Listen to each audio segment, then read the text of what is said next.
नमस्कार, बहुत स्वागत है आपका। राहु का महासाम्राज्य स्थापित होने जा रहा है या कह सकते हैं प्रारंभ होने जा रहा है 18 मई से। मेष राशि, राहु, शनिदेव और गुरु ये बड़े बड़े ग्रह हैं जो राशि परिवर्तन करेंगे और आपके ऊपर इसका सबसे ज़्यादा प्रभाव भी शुरू होगा। क्या अच्छा प्रभाव मिलेगा और कहाँ पर आपको थोड़ा सा संभल कर रहना है, आज हम यही जानेंगे विस्तार से। वीडियो के अंत तक बने रहिए और ये प्रेडिक्शन चंद्र राशि पर आधारित है।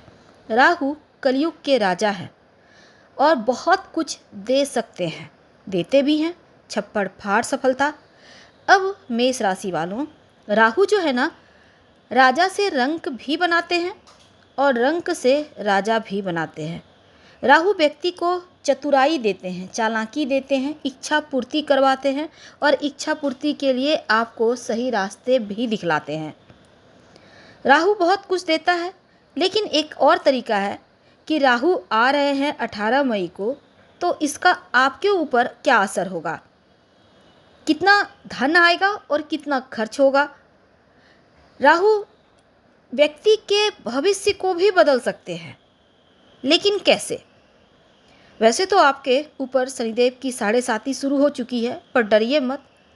बस सही कर्म कीजिए और रोज़ भगवान सूर्य को प्रणाम करना है, शाम में शनि मंत्र का जप करना है, हनुमान चालीसा तो पढ़ना है, कभी भी दिन भर में कभी भी एक बार पढ़ लीजिएगा। तो ये राहु का महापरिवर्तन 18 मई को राहु कुंभ राशि में प्रवेश करेंगे। अब राहु के लिए मूल त्रिकोण राशि, अगर हम ज्योतिष की माने तो राहु कुंभ राशि में शनिदेव के जैसा ही प्रभाव देते हैं, शनिदेव के जैसा ही व्यवहार करते हैं। बिल्कुल शनिदेव के घर आकर शनिदेव के तरफ फल देंगे और आपके एकादश भाव में राहु आएंगे 18 मई के बाद। अब यहाँ पर राहु चूँकि यहाँ पर अच्छा फल देंगे, बढ़िया फल देंगे, तो इस घर का बढ़ोतरी भी करेंगे। तो 18 मई से लेकर आपके लिए राहु का ये महापरिवर्तन और गुरु देवगुरु बृहस्पति जो है वो 14 मई को राशि परिवर्तन करेंगे, मिथुन में आएंगे। लेकिन अगर हम बात करें राहु की, तो वो आपकी अंदर चालाकी, कूटनीतिक गुण और आपको काम निकलवाने में माहिर बनाएगा। यानी आप जो चाहेंगे, आपकी इच्छा को आप थोड़ा और पॉजिटिव करें, आपको वो मिलेगा, गुरु का ज्ञान भी मिलेगा। अब देखिए,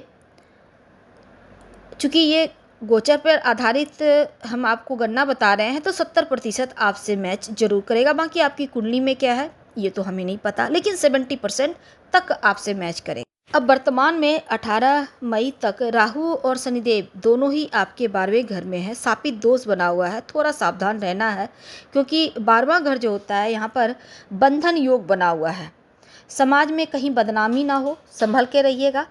5वीं दृष्टि आपके चौथे घर में, राहु की भी 3 दृष्टियाँ होती है, गुरु की होती है 5, 7, 9, वैसे ही राहु की दृष्टियाँ होती है 5, 7, 9। तो 5वीं दृष्टि जाएगी तो राहु का श्रापित दोष लगा हुआ है। कोई प्रॉपर्टी में डीलिंग वगैरह में गलत डीलिंग ना हो जाए, थोड़ा संभल कर रहिएगा, सोच समझ कर डील करें।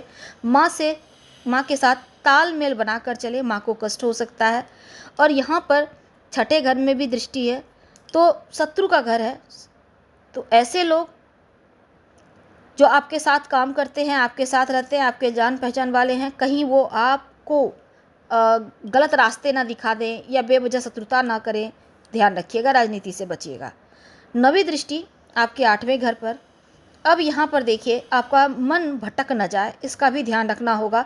18 मई को जैसे ही राहु आपके 11वें घर में जाएंगे, तब इनकम आपका बढ़ेगा, समाज में आपका सम्मान बढ़ेगा, धन आने के नए नए रास्ते बनेंगे, बड़े बड़े लोगों के साथ उठना बैठना होगा।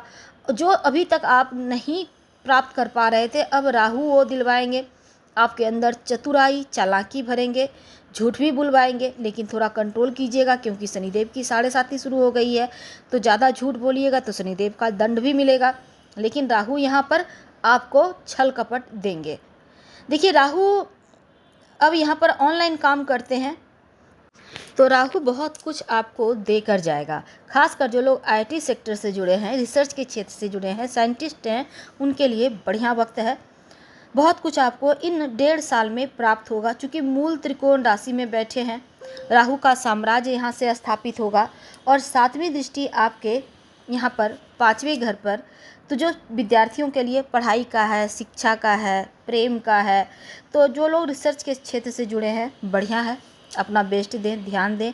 लेकिन थोड़ा सा मन भटकेगा, इसलिए आप गायत्री मंत्र जरूर पढ़िएगा भगवान सूर्य को प्रणाम करने के बाद, ताकि सही समय पर सही डिसीजन ले पाएँ। अगर आप विदेश जाना चाहते हैं, घर से दूर जाकर पढ़ाई करना चाहते हैं, आपके लिए अनुकूल है। राहु गुरु के नक्षत्र में है, गुरु 12वें घर के स्वामी हैं, साथ में 9वें घर के स्वामी हैं। तो पढ़ाई लिखाई के मामलों में लंबी दूरी की यात्रा या घर से दूर जाकर जॉब प्राप्ति के यहाँ पर योग बने हुए हैं।